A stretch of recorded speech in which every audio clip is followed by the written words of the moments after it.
Halo Sobat Qurani, perkenalkan nama saya Rika Rizky Lestari.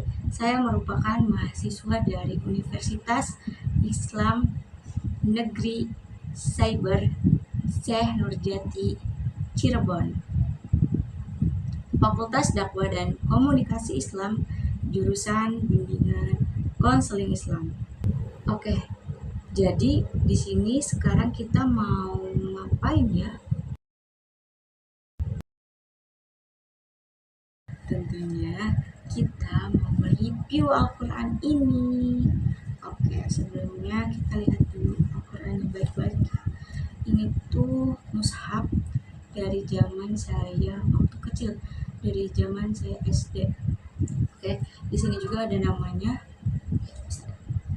Rika Rizky Lestari, sesuai dengan nama aku, Rika Rizky Lestari. Jadi ini tuh emang mushaf saya dari zaman SD, dari sebelum SD, bahkan dari waktu kecil saya membaca ini dan masih saya simpan sampai sekarang.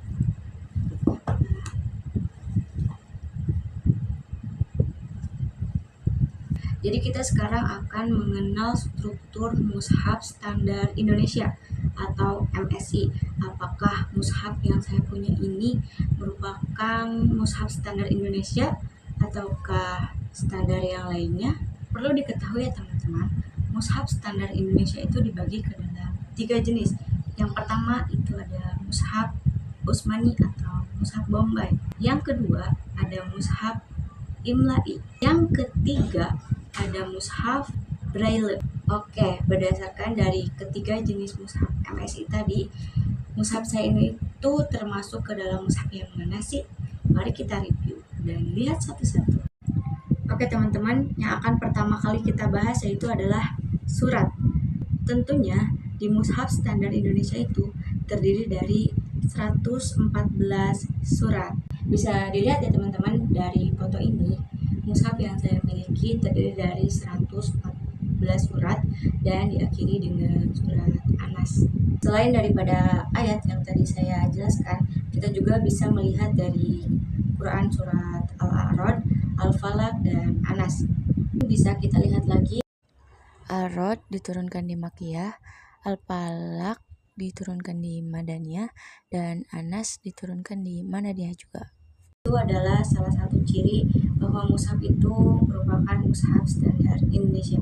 Selanjutnya yang akan kita bahas itu adalah manjil.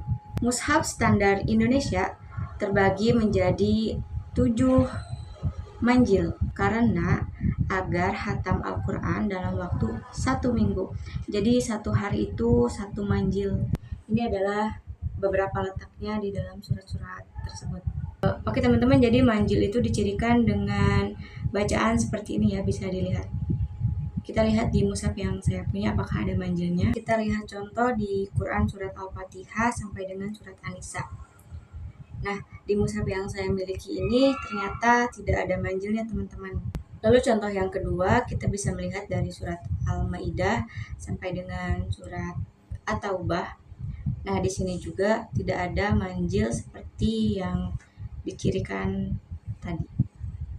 Jadi kesimpulannya di mushaf yang saya miliki ini ternyata tidak ada manjilnya. Pembahasan selanjutnya yaitu juz. Di mushaf standar Indonesia, juz terdiri dari 30 juz.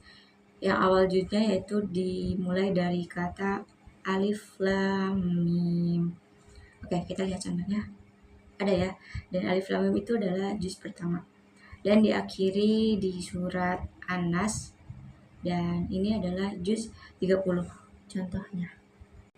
Lalu pembahasan selanjutnya adalah hibz. Di dalam mushaf standar Indonesia, hibz dibagi ke dalam 60 hibz. Masing-masing hibz terdapat 4 bagian. Yang pertama ada al-hibz, yang kedua ada rab'ul hizbi, yang ketiga ada nisful hizbi, yang keempat ada salah satu azbaul hizb. Oke, kita lihat contoh dari surat Al-An'am ayat 111.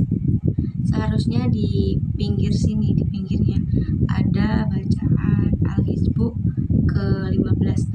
Biasanya hibs itu berada di pertengahan juz.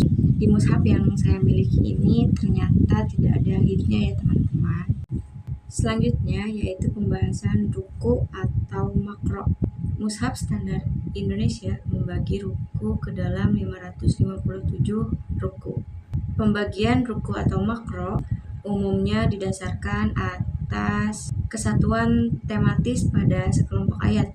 Pembagian ruku ini tidak merata ke setiap ayat dan dengan jumlah yang berbeda-beda. Adapun simbol ruku itu seperti ini. Kita lihat di surat Al-Baqarah ayat 21 di mushaf yang saya punya. Ada ya, ada tanda ruku atau makro. Dari sini ada huruf ainnya. Berarti mushaf yang saya punya itu ada rukunya. Lalu kita akan mengenal tanda baca mushaf standar Indonesia. Apakah di mushaf yang saya punya ini ada tanda-tanda baca yang tertera seperti mushaf standar Indonesia? Mari kita lihat. Di mushaf yang saya punya itu masih ada tanda qaf, lam, maupun itu yang panjang seperti berbentuk alis. Jadi di mushaf saya ini masih ada tanda baca seperti itu ya teman-teman. Lalu ada rambu dan simbol sajdah yang seperti ini simbolnya. Seperti simbol mimbar ada di salah satu contoh surat, yaitu di surat Al-Alaq ayat terakhir. Tetapi di mushaf yang saya punya ini, di surat Al-Alaq ayat terakhir tidak ada tanda sajdahnya teman-teman. Oke teman-teman, seperti yang saya bahas tadi, ada ayat, ada surat, lalu ada makro, ada hibs, ada manjil, ada juj. Nah, ternyata mushaf yang saya punya ini tidak lengkap. Manjil tidak ada, hibs tidak ada juga, tapi ada satu yang ada tadi, makro yang ada tanda ainnya itu, dan simbolnya juga tidak lengkap teman-teman, seperti ayat sajdah yang harus ada logo seperti mimbar, ternyata tidak ada teman-teman. Ini Al-Quran sudah beberapa tahun yang lalu. Saya beli waktu itu di pertokoan buku di desa terdekat saya. Tapi saya tidak merekomendasikan teman-teman untuk membeli mushaf ini karena ada mushaf standar Indonesia yang lain yang jauh lebih lengkap, mudah dibaca dan lengkap seperti hibs, manjil, juz, surat, tanda baca, simbolnya, ada yang lebih lengkap lagi. Kalau ini saya tidak merekomendasikan karena banyaknya kekurangan, bukan dari segi ayatnya yang kurang, tetapi dari segi kelengkapannya. Oke teman-teman, mungkin itu saja yang bisa saya sampaikan. Mohon maaf bila ada kekurangan karena saya juga masih dalam proses pembelajaran. Terima kasih. Wassalamualaikum warahmatullahi wabarakatuh.